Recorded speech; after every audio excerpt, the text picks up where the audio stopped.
HBO's The Last of Us returns with a new season on Max. Every path has a price. 5 years after the events of the first season, Joel and Ellie are drawn into conflict with each other in a world even more dangerous than the one they left behind. CNN calls The Last of Us exquisite, fully realized, and worthy of the hype. The new season of the HBO original series, The Last of Us, premieres April 13th on Max. And listen to the official The Last of Us podcast wherever you get your podcasts. Ladies and gentlemen, this is going to be an interesting episode, though, because I want to have a conversation. Let's be fair. The conversation I want to have, it has 4 different arguments to it. And so, welcome to the King CJ Music Podcast, where we talk about everything pop culture. Yeah, we talk everything pop culture. Okay. We talk about everything, pop culture and all, right? So there's a conversation recently, and I think Rick Ross is a prime example of this conversation. With that being said, though, he's a prime example of this conversation, right? Because this conversation exists simply because he's telling people, hey, there's a bunch of Lamborghinis in this, a bunch of Lamborghinis, but not enough money. Not enough people that want to hustle and get this money, right? And I've seen constantly for this week where there are influencers, YouTubers, creators. There's a lot of different names that people go by, and essentially we will have that argument and conversation. But there are conversations that need to be had, and I want to be upfront. There's a lot of planning that goes into a lot of things because there are a lot of people that want to get into podcast or creative areas. So let me start with something like that. And we'll talk about the music aspect while I'm talking about it. Because today's just a mental checkup. Because there's been a lot of releases lately. There's been a lot of conversation. But there hasn't been much discussion on the real aspects that come around with podcasting or doing this. Kind of doing this, right? So, there have been conversations in which I want to have, and I'm going to have these conversations. Please reach out to me. I want to have these conversations. But there are people that believe that, hey, in order to get like a certain amount of money or a certain amount of influence, you have to be able, because podcasting is a space where, or it's the last kind of bit of entrepreneuring that people have had success with. And so you have people where the conversation essentially they believe that entrepreneurship is easier to do when you are like running a company or such, and then you're dealing with those effects compared to like different effects in which you may not technically understand. Like they may say it's easy, put this much money into this, um, but truthfully, they're like it takes a lot to become a podcast or a creator in any sense of like creation, because creation takes a lot of work to do. Creation isn't something where in which you have this conversation and we talk about creations and it's like people are like creating on like any front is extremely difficult, especially in like music or podcasting. They relate very well, right? Because it's time, dedication, process, editing, a lot of different things that go into like creating episodes that are like, well, my episodes are like 20 to 30 minutes long. Some are 9, some are like this. And we're going to push mine really to see if I can get it to an hour and we have a true, genuine conversation. But, there are conversations that need to be had on podcast episodes in which it's interesting, right? Because this is a mental check-in, because a lot of people are going through a lot of different things. And so when we have a mental check-in, we want to make sure we can have this mental check-in and be genuine with ourselves. Because I think the conversation of being genuine, having a genuine conversation, or being genuinely concerned about people is concerning. And it's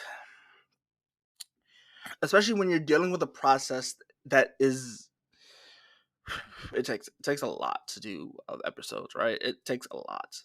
Editing, creating, script writing, non-script writing, verbal changes, flips and stuff like this, where it takes a lot to get a lot of stuff done. And I'm not complaining, I love it. But it's something you enjoy, right? So essentially, if you want to do something, make sure you start now.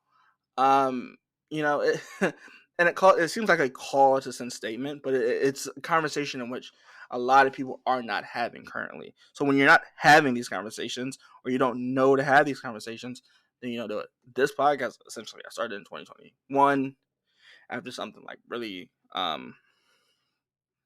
after really something that put me down, right? But it's the reason I created this podcast, which I do enjoy. I do love having this conversation. I do enjoy creating this art, right? Because it's something I really do enjoy.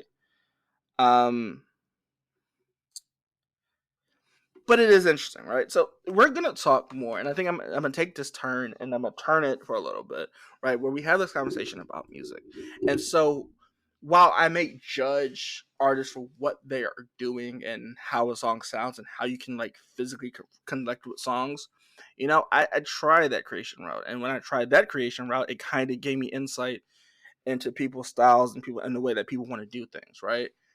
At that same time, though, it takes time. Time is that one thing in which if you're like, hey, I want to do something, do it. But it is something that does take time. It's not something in which you're going to go, hey, it's going to be perfect the first time, or it's going to be perfect the second time. It's genuinely not that easy, right? Because when you get into the deep dives of everything, it takes time to do, right? Dedication, it takes time. It takes collaboration, which, you can get into collaborations and do, but it takes time, right? And so we have to kind of talk about these conversations, right? But before we have those tough conversations, there are things we need to talk about. And today we're going to kind of talk about this mental check-in, right? And so this mental check-in is just simply so that people are like, hey, we're binging a lot of episodes. We're going to take a quick break and kind of have these conversations, essentially. But these conversations these conversations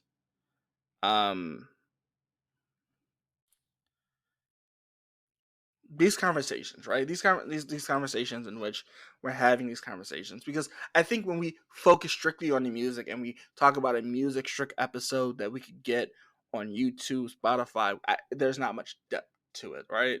There's like, hey, this is the lyrics mean, this is what it could mean, this is the double entendre, this could be this, right? This is the metaphor. But there's not like a truer, deeper discussion. So we're gonna have a genuine we're gonna have like a genuine day where we just like relax and kind of just listen to like me talk and talk about certain topics today. So the conversation will be,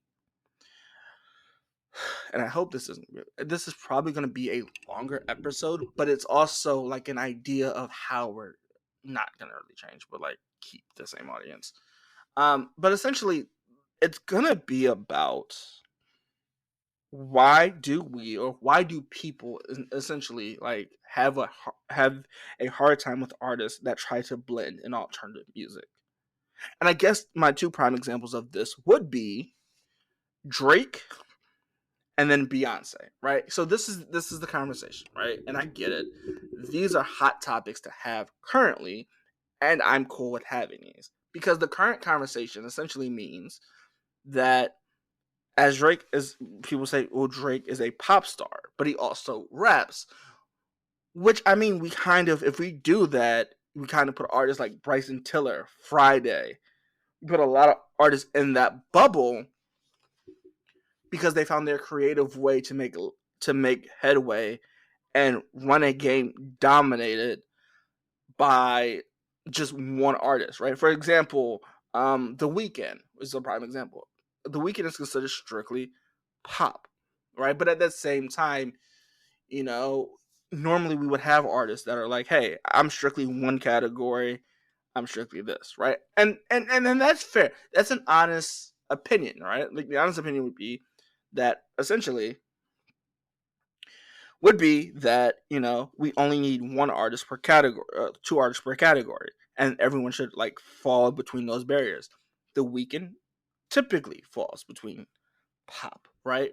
Between that typical pop and R&B, but popular music is pop, so we'll go R&B, right? We'll go that middle ground of what he is.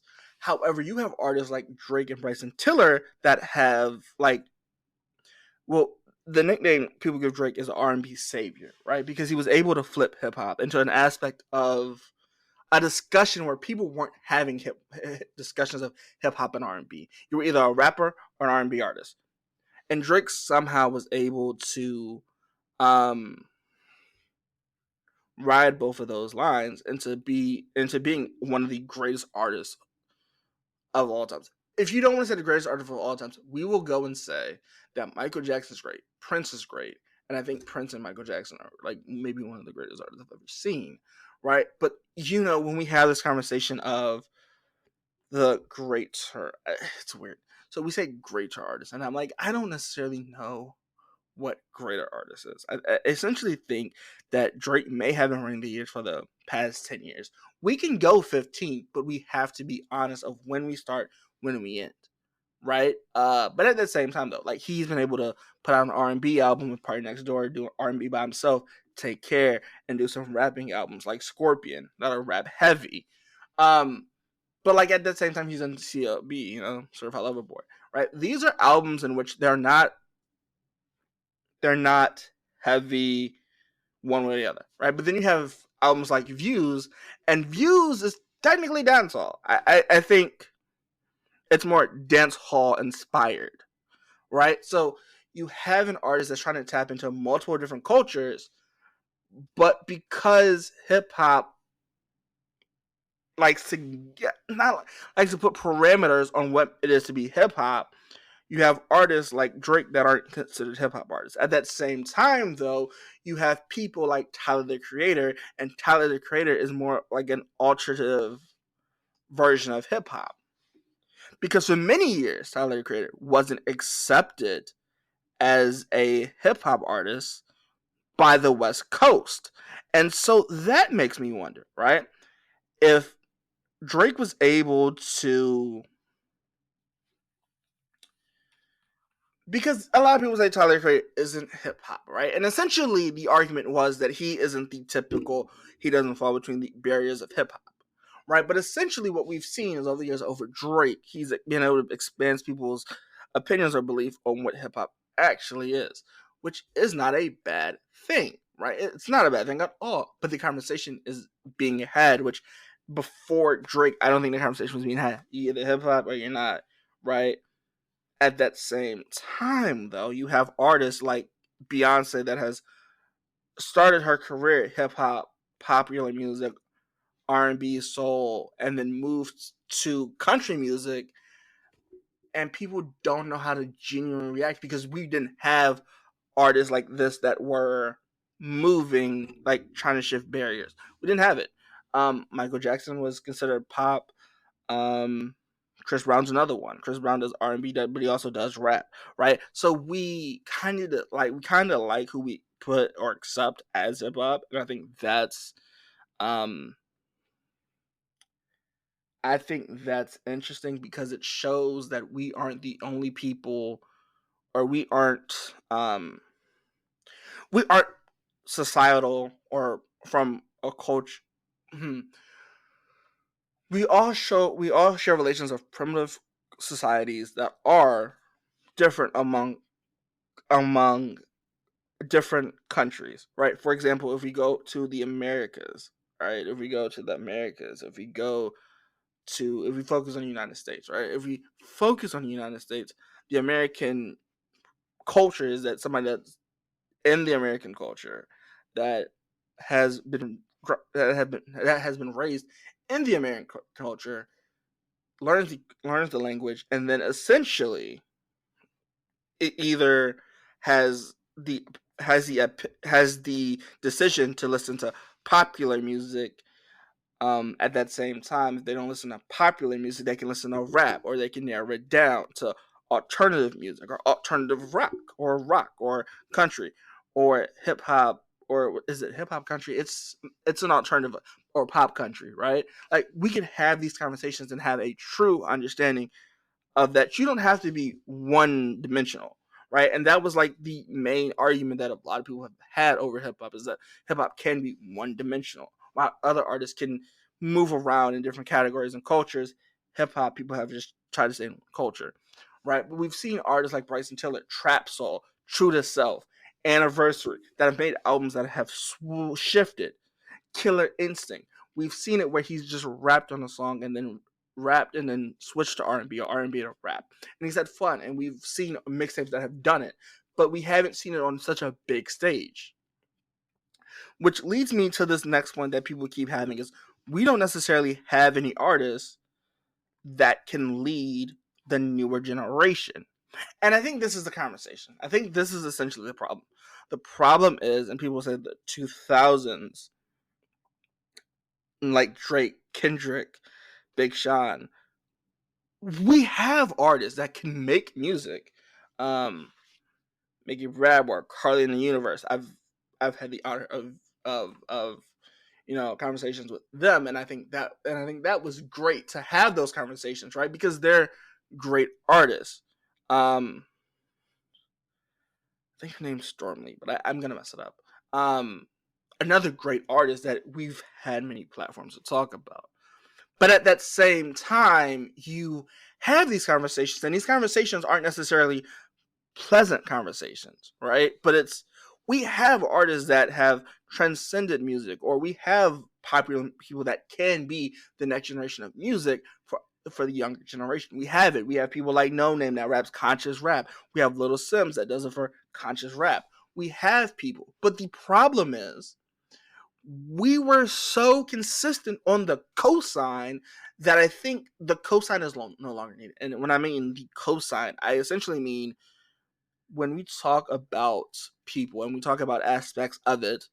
For example, when we have Cole and the cosign for JID, or Kaz, Reason being TDE, Kaz being Dreamville, right? Those cosigns were powerful in their careers, right? But it's essentially the idea that we don't need cosigns and labels to promote our music anymore, which makes it easier to meet artists or to find artists like Jax that does empowerment, or Cat Burns that does empowerment for people, but also deals with like issues like anxiety, right? We have artists that can be stars in this for the newer generation. The problem is, though, they're not as mainstream.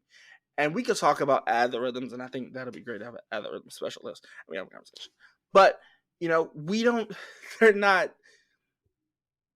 I think the issue is we never realized how powerful the cosign is, and especially the label push, right? Because the label push can be powerful if they push it. You push your music all the way from. We've seen this with Bobby Shmurda, right? Where we've seen this with Lil Wayne, the Carter 3. We've seen this with a lot of where the industry pushes because they had a cosign.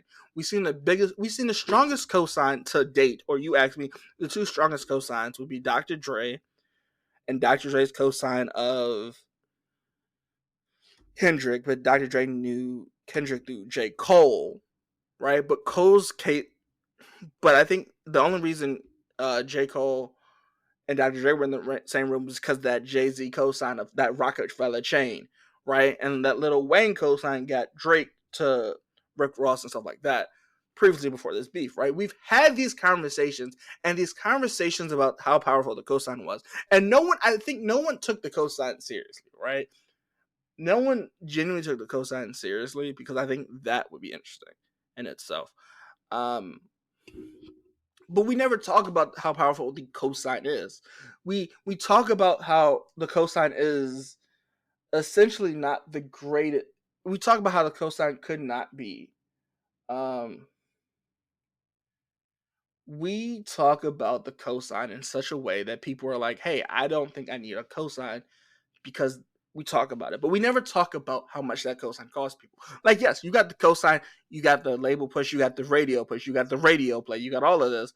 But we never talk about the negatives of getting like that advance and not being able to pay that advance back and being locked in a contract for 3 to 5 years.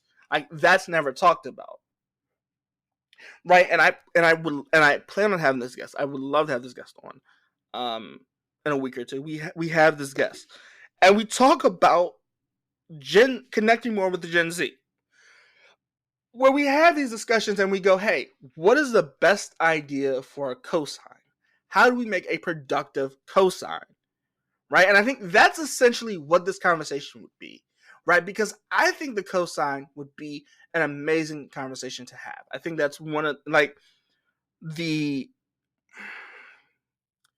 because a lot of people say this, and I think this is the conversation, is that essentially if we don't talk about how powerful the cosign used to previously be, we don't understand exactly not using the cosign and people being able to, an artist to be able to distribute their music straight to the customer, right? And customer commerce and e-commerce and in certain ways like that, we'll never really understand like the music aspect of it, right? And so it's a slippery slope, but at the same time, when we make a culture, when we do something that is intentionally a good idea, from hey, you need to go viral, you need these many songs to go viral, you need this clip, you need a single, you need a lead single to release your album, you need this, and artists can just go, you know what, I'm gonna just release this album to the world and see what it does, right?